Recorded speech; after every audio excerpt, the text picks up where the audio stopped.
gusa njye ndumiwe. None se ibyo ndi kubona ni ibyo cyangwa ntabwo ari byo?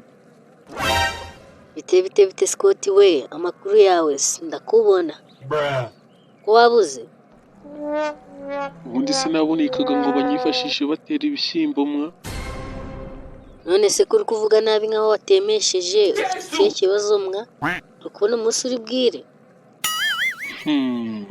Wire cyangwa ubyihorere ubundi ko nta kintu ndi kwinjiza.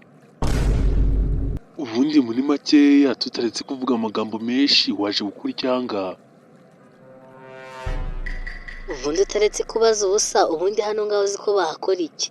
Wajya uvuga ibintu wabanje kubitekereza. Uri kubona naje kumara iki hano ngaho se? Uri kubona naje hano ngaho nk'umutako ngo abantu bajye bandeba? None niba utari umutako gusubiza ikibazo cyanjye gihuye n'ibyo nkubajije bisaba iminota ingahe cyangwa se bisaba amafaranga angahe?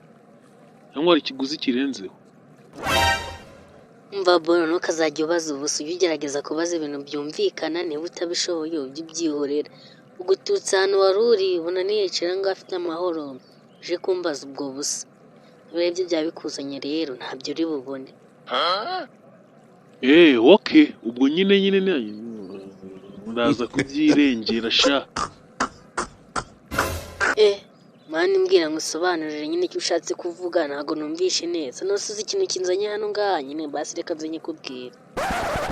Vuga vuba rero ntukazajya ubanza kurushya umuntu. Igihe umuntu aba yakubarije aba afite impamvu akubajije kandi ntukazajye utinda gusubiza umuntu.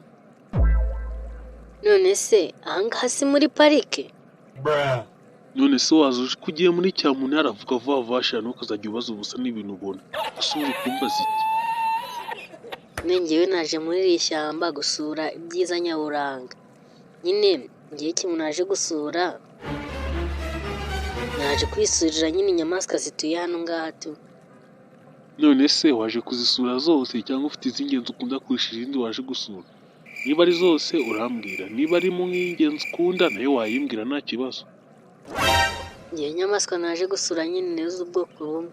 Najyaga nzumva nkazibona mu bitabo, ntarazibona amaso ku maso. Uyu munsi naje kuzirebera.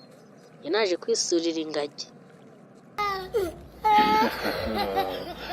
Igihe gusa ntabwo byantungura kubera ko waje gusura bene wanyu muhuje amaraso n'isura.